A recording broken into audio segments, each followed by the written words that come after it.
Hi, I'm Kyle Pennypacker. Welcome back to Penny Prepper. Today's video is going to be focused on the rule of threes, the second in line, which is going to be shelter. And that is that you can't go more than 3 hours without proper shelter, obviously, depending on the conditions.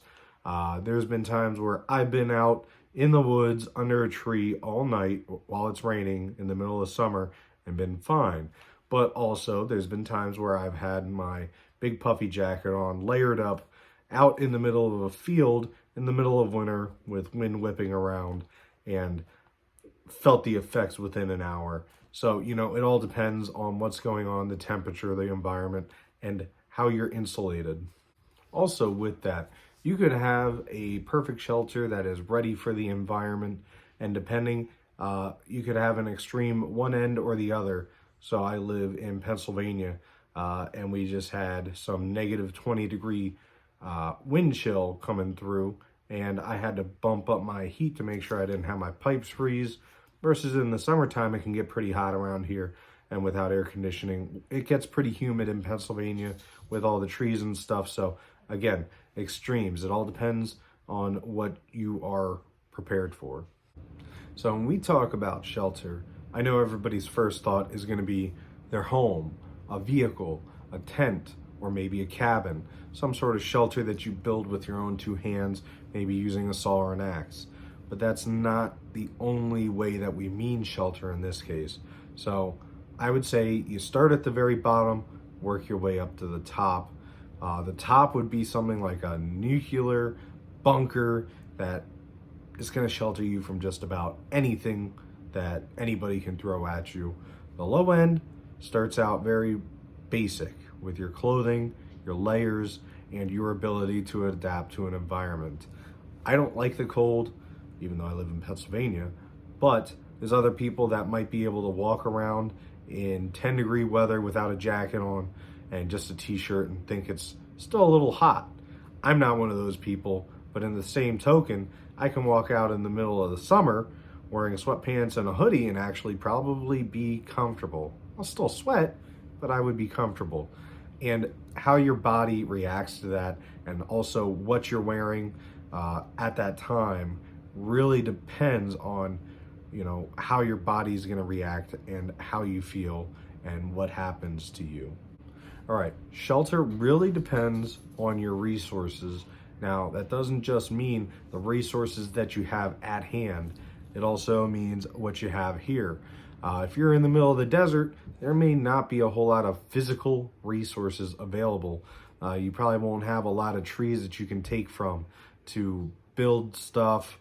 You might not have any digging tools to dig down in the sand, and you probably aren't going to find a whole lot of water just laying around.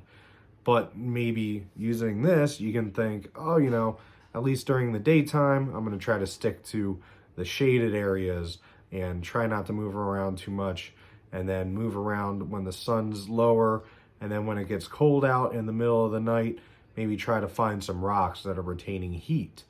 Something like that.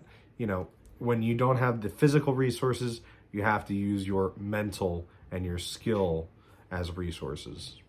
So something that not a lot of people think about as far as shelter goes is going to be what you're wearing at the time of whatever event that you're going through is.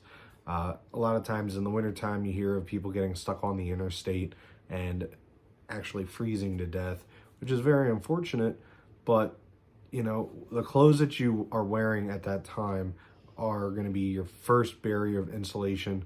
Your car is going to be second, but as soon as that runs out of gas and your heater kicks off, that's when you really need to start thinking about, did you bring your jacket because your car is in the garage and you heated it up before you left, so you're just wearing a t-shirt and jeans? Or did you actually bring your nice puffy Carhartt jacket, and you might also have something like an emergency bivvy tucked away in your vehicle? I certainly have one. I also have one for my fiance just to make sure that she's safe in case she ever breaks down.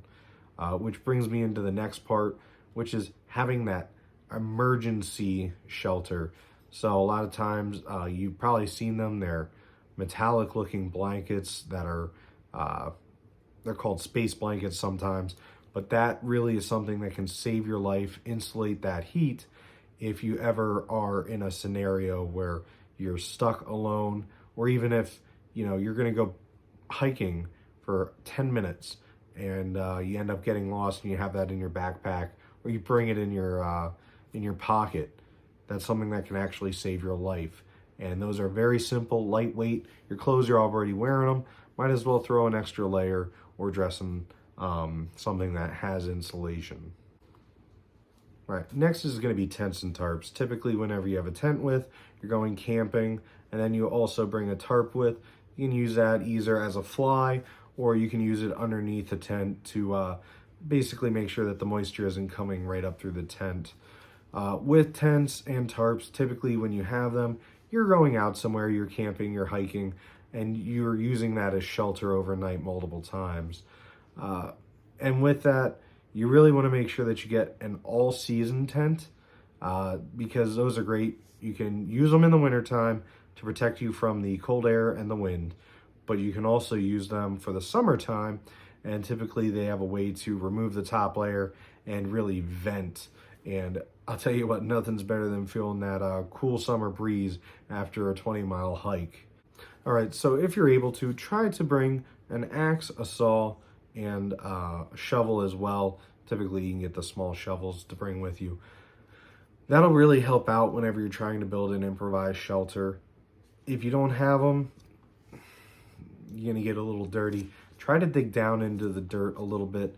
The further down you go, the better, because first of all, the dirt is going to be airtight, so as the wind is blowing, if you're able to build something over top of that, it'll keep you sheltered from the wind, the cold, but also the deeper you dig down, the safer you are if, let's say, there's a windstorm, falling trees and debris.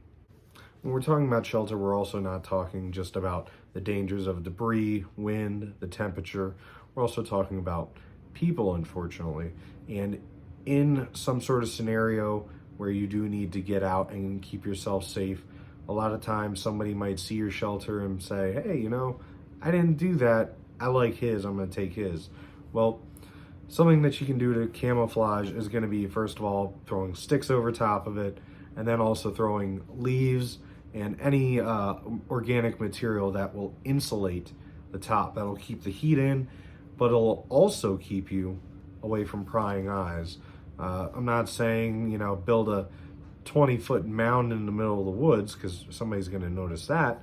But if you dig down and you're able to put sticks over it, leaves, mud, and then organic living material, not a lot of people are going to suspect that that's going to be somebody's home. So just keep that in mind. It's not just about dangers like animals and the environment, but also people, unfortunately. Second to last is going to be something that I don't think a lot of people pay too much attention to, because in the event that something were to happen, your vehicle is not something that a lot of people think are going to work or that they're going to have gasoline for, which may be the truth, but it is a great resource, especially if you're able to either load up your stuff and get it somewhere. It's a giant safe. Now, not the most secure because you can smash a window, but still, they're pretty secure. They lock. And typically, if somebody can't just open the door, they're not going to bother with it. Have a blanket back there. That way, whenever it comes time, you can throw it over whatever you need, including yourself. Make it a little less conspicuous. Also, with that, you can pull resources from it. You can, let's say, siphon out the gasoline possibly, or take the cushions out of the chair and use it to burn for heat. And there's so much you could do with the vehicle, but again, not a lot of people consider it because of the fact that you don't expect it to work when you really need it to. With your vehicle also, let's say that you aren't able to drive it or there's not enough gas, you still have resources like the battery. Also, you might be able to turn it on for a little bit to hear the radio, maybe turn it on long enough to get a charge on your phone to call, if your phone is working, stuff like that. So it's usable, just maybe not the most ideal or best platform. All right, the last one's going to be pretty obvious. That's going to be bugging in at your home. The main reason for that, that's where all your stuff is, your inch bag, your bug out bag, your water supply, all your books on prepping, even where your phone, your charger is, your TV, your radio, everything that you would bug out with unless you have caches somewhere or a bug out location that has all your supplies. That's where everything is. It's better to bug in because it's the safest option. If you have enough supplies, stay there. Try to make your home not very appealing. Draw the blinds. Remember, light and sound discipline, even when cooking. Don't decide, oh, you know, this is the day I'm going to break out the charcoal grill and start frying up hamburgers, because that attracts a lot of attention. You know, your home is your castle. Don't make it your Alamo. And with that, I know people always romanticize or dream about the end of the world or SHTF, and everybody has their bug out bag and their inch bag sitting by the door just ready for the day that they can use it. But really, chances are when something happens, you're probably going to stay at home. The only real reasons to leave the home in an emergency like that is going to be when it's more dangerous to be in the home, or it's going to be more dangerous to be in your home than it would be to go somewhere else. So like flooding, you know, if you hear that it's going to flood and you start to see the water, it's time to go. Grab that bag, get out of there. Don't come back till it's safe. Compared to something like, you know, there's a tornado in the area. Well, chances are if you leave at that time, it's a little too late and it's going to be more dangerous to leave. So it's better to shelter in place. All things to consider, but bugging in is your best and first option. All right, that's all I have for today's video. If there's anything else you would like for me to cover in the future, please comment below. Please like, share, and subscribe this video. I'm a newer channel and I'm really trying to get a little bit of exposure. So thank you very much. Stay safe, stay prepared, and stay alive.